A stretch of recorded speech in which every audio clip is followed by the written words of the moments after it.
Revolutionary greetings, comrades. The Zimbabwe Communist Party condemns the violence that took place over the weekend in Mikles province. This violence was directed at the supporters of CCC, the main opposition party in Zimbabwe led by Advocate Nelson Chamisa. While we might not agree ideologically with CCC and its leader Nelson Chamisa, but it is his democratic right to campaign in Zimbabwe. It is his democratic right to meet with his supporters.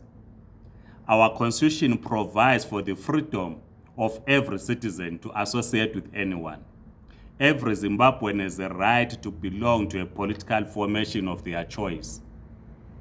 It is wrong for the police to be disrupting the meetings of the opposition party. It is wrong for the police to be using water cannons chasing supporters of the opposition party. It is wrong for ZANU-PF to use its thugs to attack meetings of the opposition party, as we saw over the weekend. We are told that one person died and others were injured on Sunday in Kwekwe, and we condemn such actions. But such can only be done by a formal liberation movement that is not clear or is bankrupt, is ideologically bankrupt. A formal liberation movement that is grounded in scientific socialism will not use violence as a tool against its opponents or against citizens. It cannot use violence against those that it is in competition with in an election. A formal liberation movement, if it is indeed revolutionary, will engage in the battle of ideas and win supporters.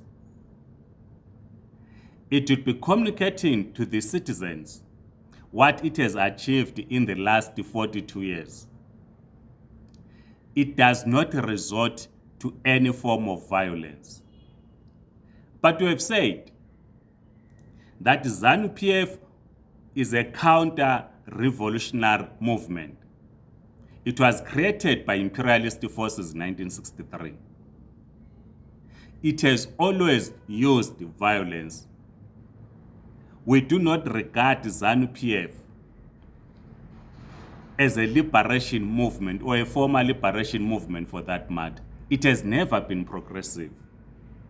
They are now using Mashoruko to attack the opposition. And all of us, progressive individuals and organizations and citizens, must condemn this action by ZANU-PF.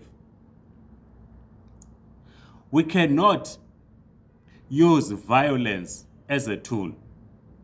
We must engage in the battle of ideas. We must win over the people through our ideas and the practical work that we do on the ground. For the past 42 years, there's nothing practical that ZANU-PF has done to the benefit of the majority of the Zimbabweans.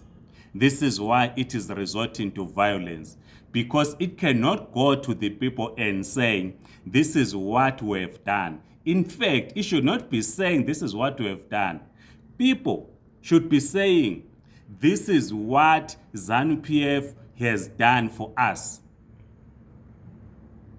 It does not have to do so. But because it is led by thugs, it is led by looters, it resorts to violence. We condemn this. As communists, we condemn the violence against the opposition supporters. Let Nelson Chamisa and the other opposition parties campaign freely. Let them meet with the people. Let them market their own political ideology. Those that differ with them must contest their ideas in what we call the battle of ideas. But of course, a political party that is bankrupt like ZANU-PF will resort to violence, and we must condemn this. There is nothing revolutionary in ZANU-PF. A revolutionary party does not use violence against its own citizens, its own people that it claims to have liberated 42 years ago from colonialism. It cannot be.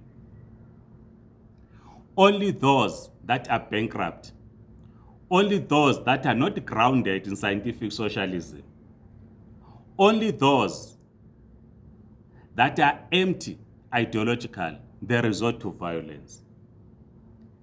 We call on the people of Zimbabwe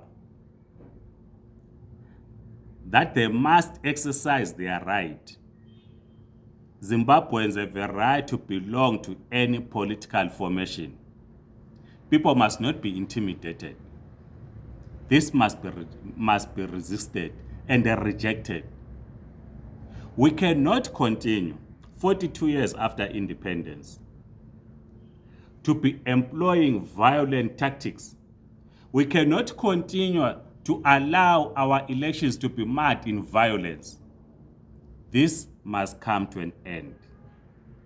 Let us all progressive forces condemn the use of violence against members of the opposition. If we do not agree with Nelson Chamisa and his party, let us engage with this party in the battle of ideas, not use violence as a tool. Thank you, comrades.